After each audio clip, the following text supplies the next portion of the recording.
Hello, this is Bob Hamilton from OnlineAuctionsMadeSimple.net.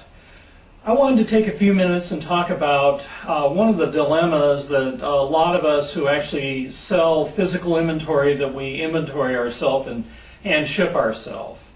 I think no matter who you are, at some point there's going to be a situation where you've got some inventory and it just won't sell on eBay. And it might be a situation where you bought a mixed lot of things and then part of the inventory that came in it doesn't sell. It might be a situation where you bought a closeout deal, all sales were final, the merchandise arrives and it just doesn't meet your quality expectations. It could just be the market has moved to a new area and there you sit, you've got some inventory left.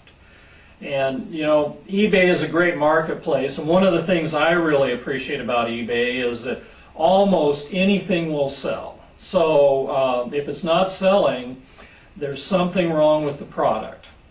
So what I wanted to do is take a minute and what are you going to do? So after running 3 or 4 attempts to sell and you've got a quantity left, it's time to start looking for other options. And I want to share one of the things we did that really, it was a win for everybody, and it allowed us to recover, in most cases, all of our costs. In a few cases, we were willing to discount a little bit lower because we just plain wanted to move the inventory. But the main message is, the thing you don't want to do, like so many of us do, is just leave it in a pile in the corner of your stock room, or in our case, it was our garage, and expect something to happen miraculously.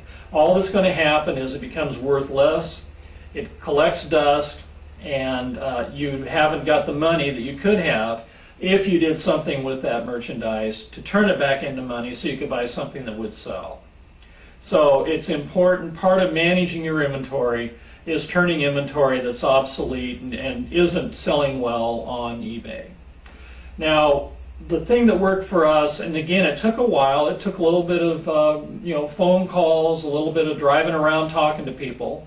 But what I decided I was going to do, we were pretty high volume, so we had a lot of merchandise coming and going. And I went in and started talking to owners of closeout and discount stores. And what I offered them was my merchandise that didn't sell. So they knew exactly what they were getting. And what I offered them, in order to make it easier for them, in most cases I was willing to deliver it. And the exchange was, it was cash on the barrelhead. I delivered, they gave me cash, so that I was able to walk away ready to go and buy something else that I was going to sell. So what we ended up doing is, all I would do is we would collect it until it was worth my time and trouble to go make the delivery. Then I would call ahead and just let them know I've got X number of this, X number of that, and I'm ready to bring in a small shipment for you. And we'd schedule a day for that, and I would just stop by on that day and deliver it. So it was very easy to do, it was very painless.